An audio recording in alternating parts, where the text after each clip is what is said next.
time with me today. Oh, I appreciate you having me. Thank you. Absolutely.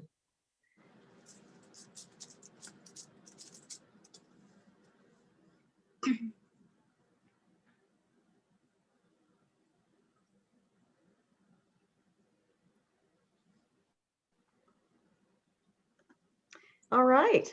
Well, hello, and welcome to everybody in the Positively Teresa YouTube community. My name is Teresa Sanderson, and I'm excited to get together with you again today for another episode of our Wednesday Spotlight. We have a special guest today, Vanessa Warrick, who is a Reiki master teacher and also a holistic lifestylist. So I just think she's going to bring a lot to the table today.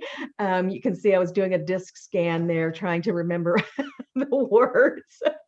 But the Wednesday Spotlight is a special thing that we do in Positively Teresa to highlight women entrepreneurs who have depression, to help us kind of raise awareness about depression and mental illness and mental wellness in general, and to just show people what the face of depression may look like, because I think it's probably pretty surprising that most of the people you meet who have depression are going to show up with smiles on their faces, and they might be the least person that you would ever expect. So with that said, welcome, Vanessa. I'm so excited to have you with us today. Hi, thank you for having me. I'm excited to be here. Awesome, awesome. Well, why don't you just tell us a little bit about your business? It sounds like you have just a lot of life experience that has brought you to where you are today. I do. Builds character. um, Indeed. I I spent 30 years doing hair, and probably the last 10 of those years, really, I realized I was probably counseling people more than actually doing their hair. Um, I bet. and it's kind of why I keep my foot in the door, because I realize a lot of people who won't go to a doctor or don't have the ability because they don't have health insurance, um, those people kind of get left out, but they do often come get their hair done. And so, they end up under my wing, and we talk through some stuff and hopefully get them, on the right path towards Oh, wellness. wow. The stylist knows all. And yes, it's true. And we don't tell. There you go. There you go. Well, awesome. And what do you consider what's the biggest part of your business right now? What do you spend the most of your time doing? talking people off ledges, I think, this year especially. Oh um my.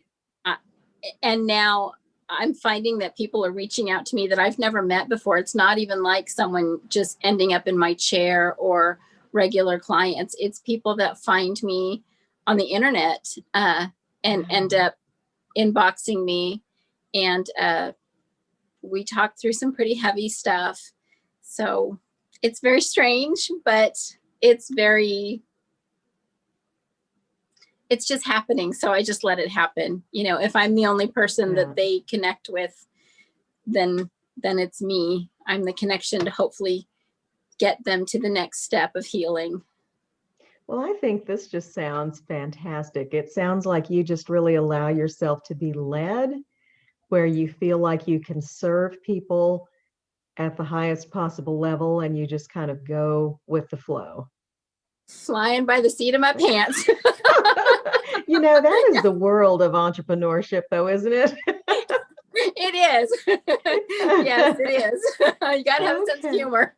Sure, sure. So, well, wonderful. And I'd like to hear just a little bit about, if you could tell us, when did depression enter your life, and what was that experience like for you?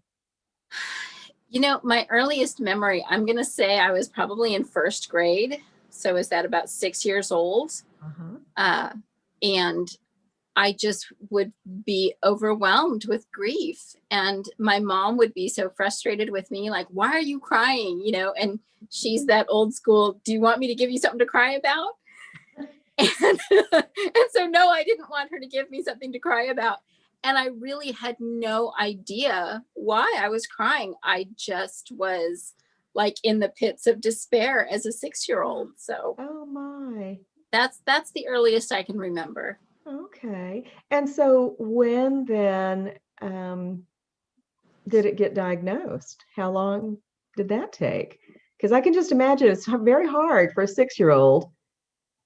Yes, a 6-year-old with a hippie mom living in Colorado. So I think it was one of my clients when I was probably 43 who suggested, she didn't suggest that I might be depressed. She suggested that I might have attention deficit. And of course, I'm cutting her hair at this point, and I'm like, there's probably more optimal times to suggest mental health issues than when you're getting your hair cut.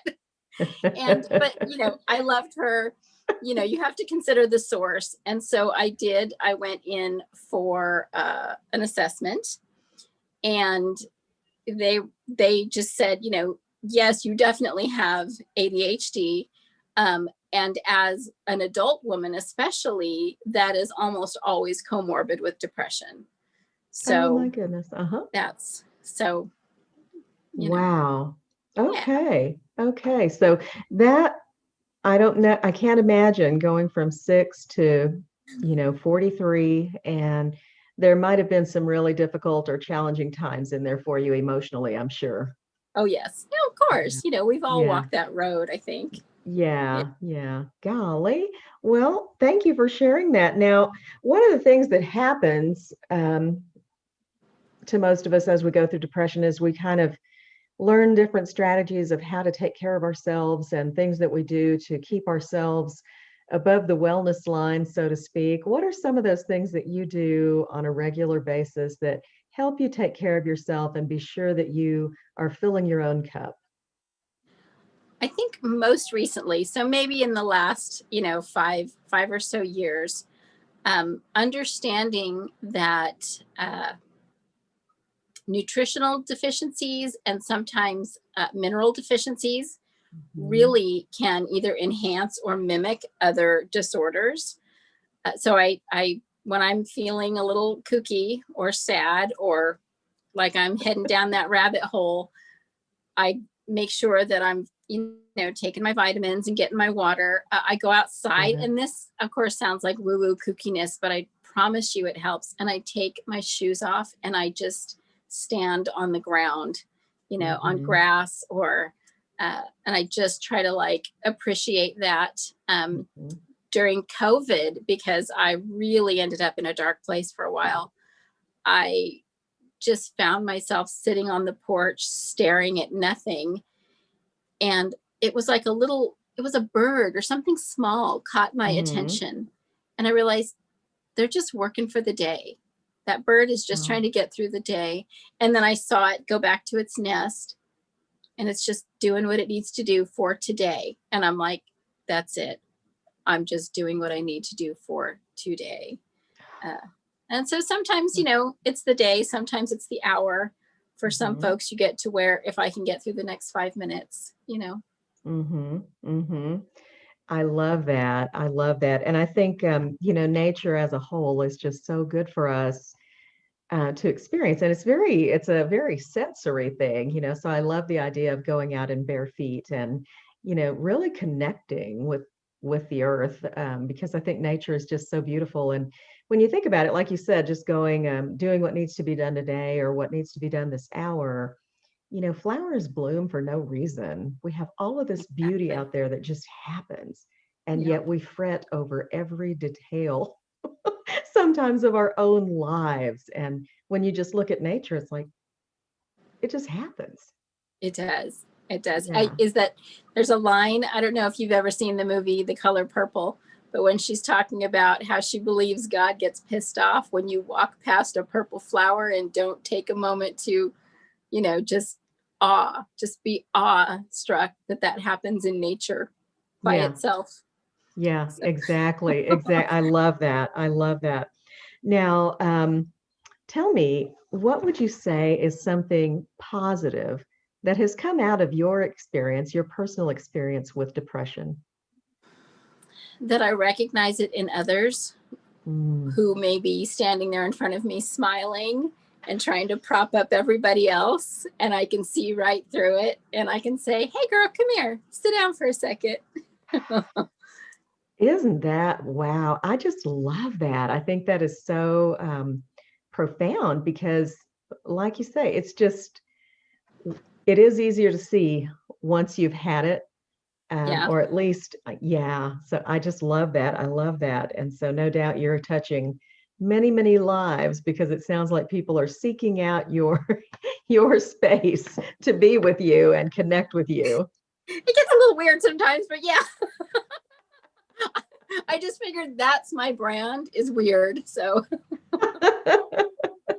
Oh go with gosh. it. Okay. And lastly, if there was one thing that you could share with the world about depression or mental illness, something that you feel like everybody in the world should know, what would that be? That everybody experiences it at some point or another. They just do. They Mhm. just do. It might be fleeting for some people and they might be able to pull themselves up by the bootstraps and Mhm. maybe it's a one and done, but the rest of us, it's real. And it's just about, I've heard it said there's two kinds of people. There's messed up people and there's dead people. And and so I'm still above ground, so I have to figure I'm one of the messed up ones. But that's it. You're not alone, even if you feel like it. You're not. If no one else, I'm here. You're here, right? Exactly, exactly. I think that's a beautiful, beautiful message. So thank you for sharing that with us. I think it's so important. And before we finish, I'd like to give you a few minutes to just talk with our viewers about a little more about your business and what you do and how they might connect with you. It sounds like people are figuring that out on their own, but maybe you'd like to share a little more. I've realized people are starting to Google things like crazy lady, and somehow they find me, or hearing voices, and then somehow they find me. So I really kind of used to not talk about the voices that I hear. And then I started working for an acupuncturist who's, she's an MD, she's a wonderful doctor. And I had to explain to her what was going on. And so Mhm. she pointed me to our medical files, which were vast. And she said, you've seen the names in there. You see how many people are in there. And I said, yeah. And she said, and you see the high profile names and you see the celebrities and you see the politicians. And I said, yes. And she said, okay, better than 85% of those people experience this, and they will come in my office and talk about it, and you would never know it if you met them on the street. So Mhm. you're not alone. And so Mhm. that's kind of what I've begun doing is, yes, I hear voices. The difference is, what are the voices telling you? It's not that you're hearing voices, it's what the voices are telling you. Are they Mhm. telling you to hurt yourself? Are they telling you to hurt somebody else? Are they telling you that you are being persecuted when you're not? That's kind of where there's going to be a problem. But if they're giving you guidance, then we can work with that. We can Mhm. work with both. We'll work whatever we got to keep you alive and try to get you back on the right path. But uh, that's it. People come to me and it seems so crazy. I think I'm just a hairdresser, but people end up in my chair that are in the worst crisis moments of their lives. I bet. And we work through it. And sometimes it's just done in one haircut. And that's enough of an inspiration to keep them moving on. And sometimes they come back for other services like the shamanic journeying or Reiki or my hearing voices, spiritual guidance kind of thing. But Nice. it's, it, I would quit doing it. And just when I think I'm not doing this anymore, somebody inboxes me. Mhm. And then here we go again. So that's what I do. I hear you. Well, I think that is wonderful. I think that's just wonderful. And, I feel like if you had a tagline, it might say, and it all starts in the chair. Yes, that could be it. That's It all beautiful. starts in my chair, something like that. Yeah. Yeah. Oh my goodness, my goodness. So, um, is there a website or anything where our viewers can reach out to you if they would like to see a little more about you? My website is under construction because I am definitely switching over from doing as much hair because of COVID Gotcha. to really doing much more in service with sessions and such. So if they want to email me, they can do the Vanessa connection at gmail.com. Okay. I have a YouTube channel where I just read a book every day. I read a page, a section out of the Book of Awakening every day because the voices told me to, not that I wanted to. It seemed crazy to me. And people message me on there. They can find me on Facebook, either through my name or what's it, the Old Crone Medicine Show. And Okay. I try to make sure my messaging alerts are on, just because I do get messages from people who are feeling desperate. So I try to respond Okay. as soon as possible. Wonderful, wonderful. Well, Vanessa, I want to thank you for being our guest today on the Wednesday Spotlight. It's our pleasure to have you and get to know you a little bit better. So thank you for joining us. Thank you, Teresa, for having me. I've enjoyed it. Yeah, no problem. And to all of our viewers, thank you for joining us today on the Wednesday Spotlight. We will see you again next week on Wednesday. Bye.